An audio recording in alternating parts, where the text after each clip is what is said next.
Alright, one of my favorite installs of all for the Jeep is coming today, and it's the Poison Spyder bumper. We're going to get this sucker tossed on, get to winch everything else mounted up. I just noticed this, which kind of sucks. Poison Spyder, I freaking love your stuff, but somehow during shipping, this sucker got beat in. Not a big deal, I'm just going to hammer that sucker back out. No big deal, it'll work out perfectly. But that does kind of suck a little bit. Great products though. Everything we've ever done with our last one was freaking epic, and this thing is just amazing. Such a great bumper.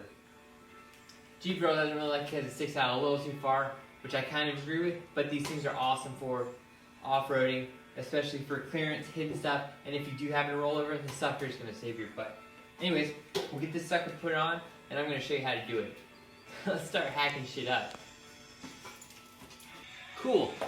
Best part of freaking buying stuff is getting stickers. Toss that on the tailgate.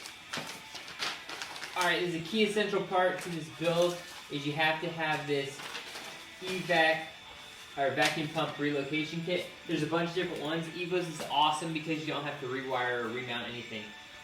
This just moves it up a little bit and tucks it in there so that this, I think it goes something like this, but it basically puts it behind this setup so it doesn't get beat up. Good to have. Got bolts, directions. You don't really need directions, you're just cutting everything off. This install is not for the weak-hearted because you're literally going to be doing some good stuff to your Jeep. Freeing up space, but definitely chopping shit up. So, enjoy. First thing you have to do, take this piece of plastic off. Pretty simple. Get you an 18, and there's a couple bolts on both sides. I think there's 4 on each, and rip that sucker off. You're also going to be unplugging your fog lights, which I'll show you a cool little tip later on about that. Already trimmed your bumper. These are really easy to get to, the 2 outside ones, but there are 2 on the inside that you have to really get in there and get. So make sure you get all 4 on both sides. You can see them on this side. And then you're just going to unplug your fog lights if you have them up here. Everything's unbolted, so now the bumper just comes off like that. Now you can toss it online for like $200. I'm just kidding. Give this stuff away to friends, people, whoever. If people need it or something, just give it away. These things are, I mean, they're not anything special. You know, just give it away to your friends. Give it away to anybody who needs it. We've already taken the bottom plate off. Just close this one right here. It should be able to just pull it off too. And there you go. You don't need that either. At this point, you see the part that we're going to be relocating. That's what we got the extra bracket for. This is actually going to be moved up and tucked away a little bit further back, which is really cool. That way it's kind of completely out the way because your bumper is actually going to go here. There's instructions for this bumper, but I'm probably going to leave them packaged up. Basically what you're doing is you're cutting off this piece. You're going to cut all of this mountain stuff off, and then you're going to measure 2 inches back, saw that sucker off. So all this has to be cleaned up, and you're just going to drill holes right here and here, put that sucker on, bolt it on. It's really simple. Now one disclaimer, huge disclaimer, huge disclaimer. Some dealerships, when you trade in your vehicle, will consider this frame damage.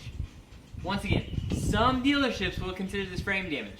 So be very cognizant before you start hacking away stuff. Good for us.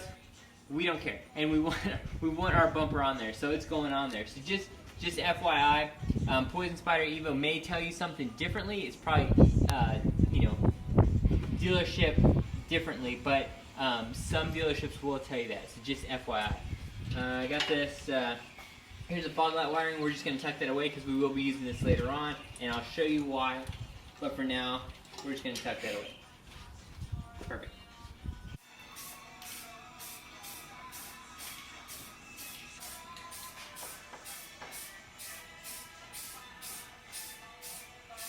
This is the vacuum pump that we have to relocate for our Poison Spyder bumper. You have to do it for some Evo bumpers too, whatever requires basically this area to get freed up here. So anyways, first thing we have to do is unhook the 2 vacuum hoses, one up top here, which as you can see is being held on by this little green clip. So you just finagle that thing off, pop this off, and then just like that, and then this slides off from there. That's your first one. Second one is down here. Reach in here, pull that straight down, and then from there, there's just a wiring harness that is right in the back here. You can see it. Just unplug that. Then from there, two 10mm bolts up here, and this sucker will be ready to relocate. So that'll get us started on that. There's the second bolt. We already have the two hoses and the electronics right here. Now this is ready to basically just lift off like that and be removed out of the way completely. There you go. There's your little vacuum pump. The reason you're having to do that is because this whole bracket right here is all going to be cut off. Got a little electrical right here from your fog light still. Just pull that out. Tuck all that out of the way. Tuck these out of the way. You're going to be using them again in a minute when you put your new bracket on right here and everything's relocated in this area. But like I said, this whole piece right here is going to end up being cut off. So that's why this has to be moved. Now is one of my favorite parts. This is all cleaned up, and now you just start hacking stuff up. Look at my glove. Two things I do use when I start hacking things up, and I always joke about not wearing goggles and gloves, but I always wear that because freaking metal shavings suck, especially in your eyeball and your hand. So I got my favorite tools, the sawzall and the cutting wheel, and now we just get to start hacking things up. It's kind of all preference on what you want to do. Some things are a little bit better to use as leverage. So if you cut this in half now, and then you cut right here, you can use this to kind of shimmy this all off. So, like I said, it's all preference how you do it. You're going to cut it all off anyways. So whatever works best for you. Whatever your tools of trades are. So, some people get nervous right about now, but there's no need for that. Just start going for it.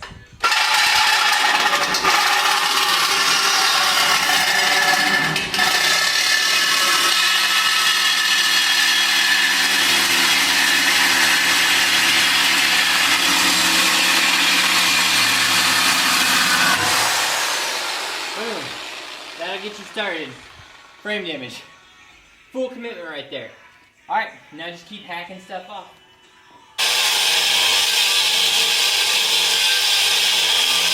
Quick update on where I'm at. Cut this top piece off, went ahead and just cut these down here just because it's a little bit easier to get to back here. What I'm going to do now is measure 2 inches back here, like I said, cut this straight down, and then a quick tip for cutting off these suckers, because you'll end up cutting way more than you have to if you don't. What you're going to do is cut a straight line here, all the way across. That'll cut this bottom piece off, right? And then all you're going to do is cut down right here, just straight down. Alright, so this will be off. Then once this is cut in half, all you have to do is break this off left and right, and it'll break this weld right here, clean up the weld. That way you don't have to try and cut this all off and grind all that down. It'll make it a lot cleaner because this will just break off like a little tab. I'll show you how that works in a minute. Let me get this piece off first. Okay, so as I mentioned, tape this off 2 inches back. I'm going to put a straight cut here. I've cut this just like I mentioned. So when this comes around, once I get this bottom part off, I'll just be able to break these two tabs off. I want to get these out of the way right now. That way I can have a cleaner access point over here. So let me go ahead and knock one of these suckers out. So just line yourself up and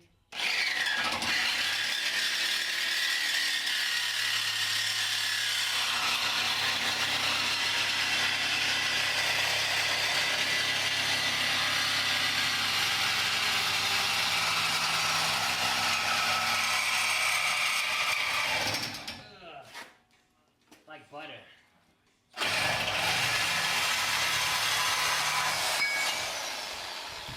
And there you go. Like I said, full commitment with this install. No turning back from that. add it to the pile, and now we just do the other side. Good to go. Alright, so as I mentioned earlier, kept this longer piece on just to help me pull everything apart. But I got a straight cut here, cut these horns off so it gave me easier access, use the Sawzall, cut a straight line here. And now basically this puppy right here is ready to come off like that. Add it to the metal pile.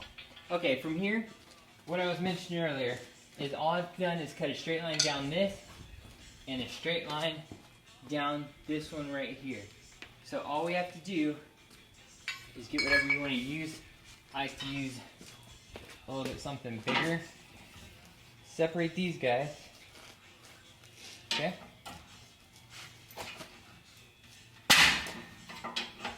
However you want. Just get them further apart out. My little next favorite tool. And then all you're going to do is hammer this back and forth and break these suckers off and clean up the welds. You can do that on the inside and the outside.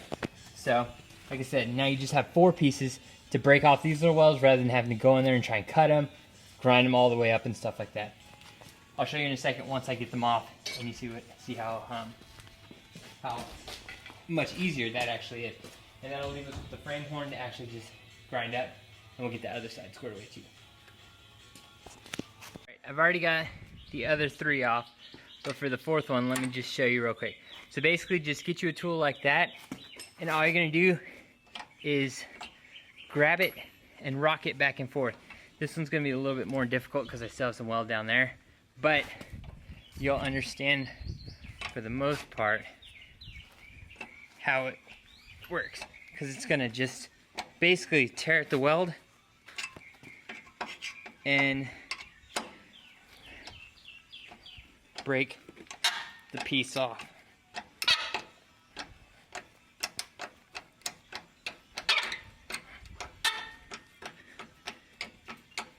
Like I said, still got that bottom piece on there, but boom, there you go. If you don't have a plasma cutter or anything like that, this is one quick way to get all this done. Quick perspective on how much of this area you're cleaning up. That's what it's basically going to look like after you've ground it all up, and this is what it did look like. So plus the bumper up front. So you're moving everything completely far back, getting rid of this, and getting rid of all this extra stuff down here. So really clears up some space and adds a bunch of clearance, as you can see from here. Access is going to be great on the rocks. Alright, so got everything cleaned up, off, slapped on a little bit of touch-up paint just where it grinded. There is the aftermath of all the metal cut off. We're getting the new bumper ready to get painted. The reason we use Rust-Oleum on it is because, I mean, the sucker's just going to get beat up and scratched up and stuff like that, and it's so much easier to just slap on a little bit of extra paint and go on your way. There's a lot of ways to do it. You can get it powder coated and all that good stuff. I didn't have the option to get it powder coated from Amazon, but it's a great option if you want to go ahead and get that done. Vacuum pump install, you're just going to put the vacuum pump on top of the bracket like so. Put your bolts through the top, and then you're going to use a 3/8 wrench and then just tighten everything up. That's how you're going to mount this on the bracket. You want to get that taken care of before you mount the bracket onto the vehicle. Alright, so next what you're going to do is you're going to remove these two 16mm bolts. So, go ahead and loosen this like so. It looks like it's barely going to fit, but let's get these bolts back in. Gotta get that line back up.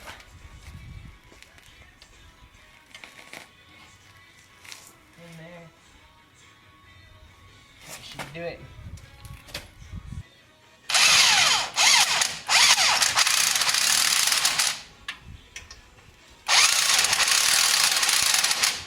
You want to get that all torqued up. That sits just perfectly above it. I'm probably just going to ease this up just a little bit to help out. But it's out of the way and it's not touching anything. So next thing you're going to do is all you have to do is re-plug in your connections. We had 2 hoses and 1 electrical. So our electrical point is just going to go in like such. Make sure it's in a spot where you can zip tie it up and keep it out of the way. This is going to come around to the front like so. Make sure that's clipped in well. to cinch that in, which it is, so that won't come off. It's resting right on the control, on the sway bar, but like I said, that should be fine for now. And then your last hose is going to come right up back into that point that it disconnected from. And I actually don't like it right there, so I'm gonna come over and then under. That way it keeps everything behind my sway bar. And there we go. Now this vacuum pump is back in place. So after you get everything painted up and everything's good to go and dried, you can go ahead and test fit the bumper on there. And what you want to do is you want to line up these holes right here. You can see that on the back side. Make sure they're squared away.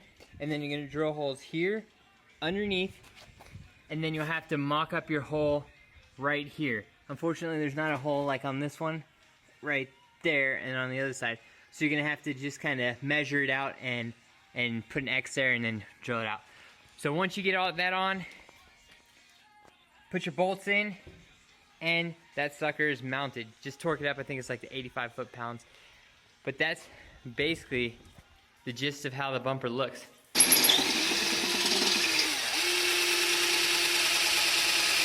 And there we go. Last bolt is drilled. Now I just have to torque all these down. Got those grade 8 bolts in. Got to clean up. Torque it all down. And there she is. That's the complete install right there.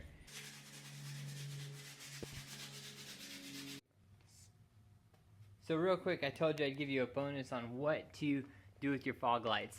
So what you do is you go ahead and run up one of your fog lights, wiring over here, and if you have a light bar up front, go ahead and piggyback off that, and all you're going to do is clip this and connect these two, black with black, power with power, and then bam, you have your LED light bar hooked up to your fog light switch. Works perfect for these smaller ones. I think this is like a 10 or 12 incher, but boom, all you got to do, flip on your headlights. If you're ever on the trail, all you got to do is pull out your fog light switch and you have your LED light already wired up. Everything's already ran, it's already in the vehicle, it's got a fuse, and it's easy way to do it. So that's just one little tip and trick for you.